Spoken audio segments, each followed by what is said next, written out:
This is the most influential leader in the African continent, Jacob Zuma, the man behind the 2021 unrest, also known as the July 2021 riots. The Zuma unrest or Zuma riots was a wave of civil unrest that occurred in South Africa from 9th to the July 18, 2021, sparked by the imprisonment of former President Jacob Zuma for contempt of court. Jacob Zuma, born April 12, 1942, South Africa politician who served as President of South Africa from 2009 until he resigned under pressure in 2018. He also had served as the country's deputy president in 1999 to 2005 and as deputy president from 1997 to 2007, and as president from 2007 to 2017 of the country's ruling party, the African National Congress ANC. Zuma received no formal schooling. He joined the ANC in 1959 and its military wing, Umkhonto we Sizwe Spear of the Nation, in 1962. He was arrested in 1963 and sentenced to 10 years in prison on Robben Island for conspiring to overthrow South Africa's apartheid government. After his release, he set up underground networks to recruit for Umkhonto we Sizwe. In 1975, Zuma fled the country to escape arrest. This is the same Umkhonto we Sizwe that is in question. Well, state capture is the repurposing of the state to suit the agenda of a greedy patronage network or cartel that decides that it would like to have the benefits of the taxpayers' largesse, the state's income. Those with long memories will recall that when Zuma came to power at Polokwane in December 2007, the National Prosecuting Authority had a unit of bright-eyed and bushy-tailed investigators and prosecutors who were called the Scorpions. And the first thing that the Zuma administration did was urgently resolve to close the Scorpions down, and they were closed down. He then had to appoint a new National Director of Public Prosecutions, and he made such a poor appointment that the Constitutional Court confirmed decisions of lower courts that it was irrational to put in charge of the prosecuting authority a man who was known to have lied on oath in an inquiry. There was then a long interregnum of acting appointments, which never developed into final appointments. And when a decent National Director of Public Prosecutions did come along, he was persuaded by Zuma to leave office in exchange for some 17 million rand, and a Zuma stooge was then put in his place.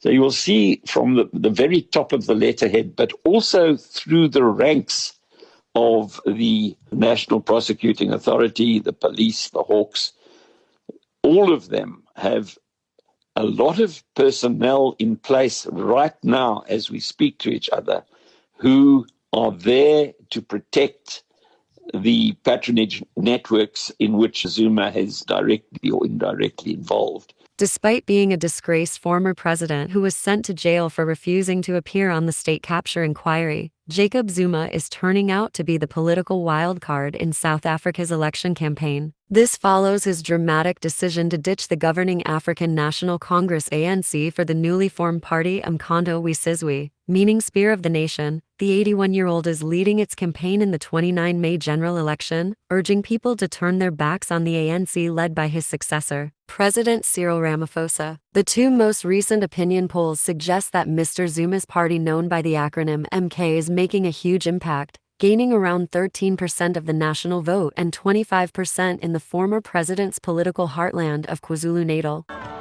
Former President Jacob Zuma recently addressed a religious gathering where he created the impression that he may have ambitions to return to the presidency over unfinished business. Little do those submitting to his ambitions know that there are a couple of legal hurdles that disqualify him from doing so.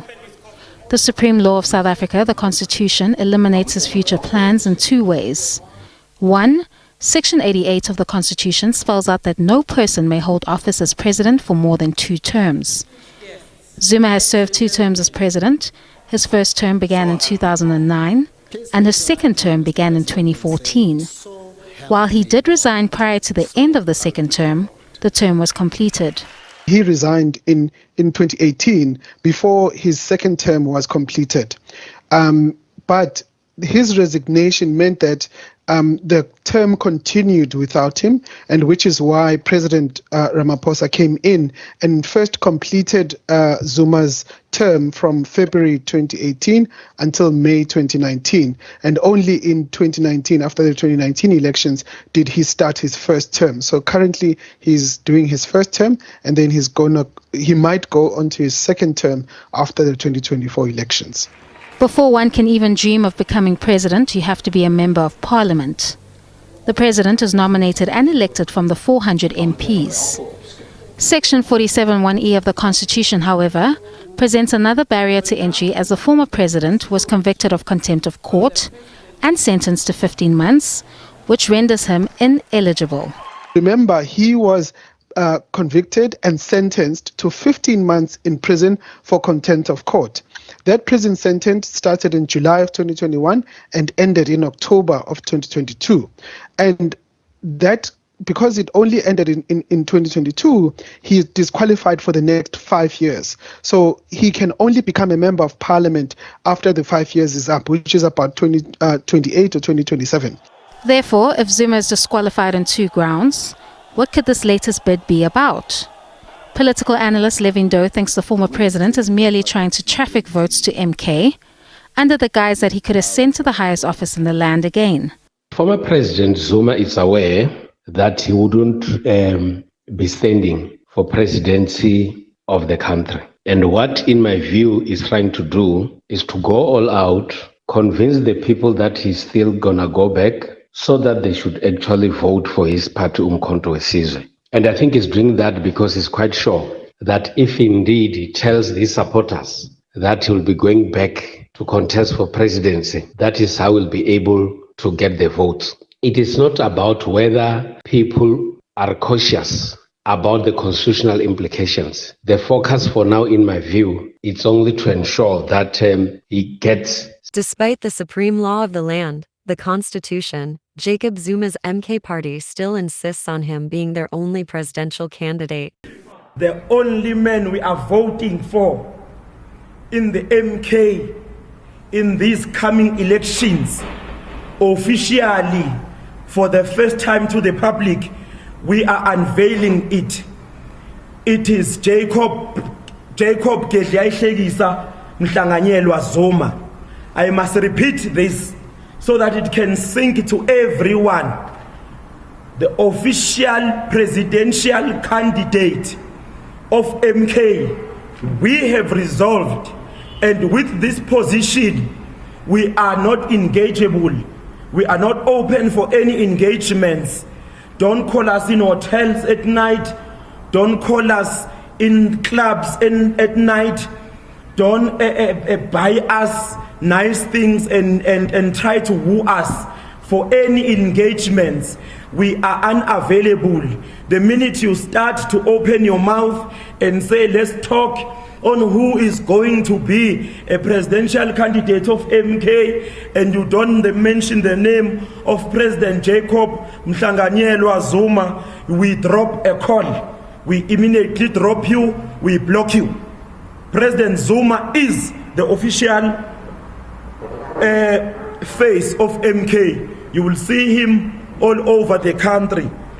Is a position we're not willing to engage on. This, as political parties in KwaZulu-Natal have raised concerns that fresh political violence could erupt in the province after recent incidents of violence and intimidation ahead of a highly contested May 29th general election. The ANC's legal bid over the Umkhonto weSizwe trademark following the registration of the party is set to be heard on March 19th at the Electoral Court in Bloemfontein. ANC Secretary General Fikile Mbalula has asked the KwaZulu-Natal High Court in Durban to force the Umkhonto weSizwe MK party to pay reasonable damages for its illegal use of a logo resembling the ANC's former armed wing, Umkhonto weSizwe, and also condemns all forms of threats to violence if MK loses in court.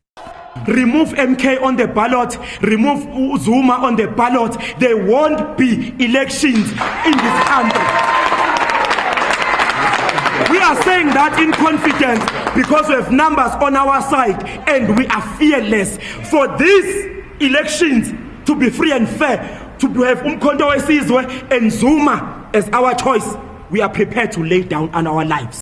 Anarchy that is coming from the other party led by Jacob Zuma, it's a problem. And he's got no tenacity to deal with it, because for the rest of his life, he has embraced anarchy as a hallmark of his character. Wrong things Zuma will never condemn.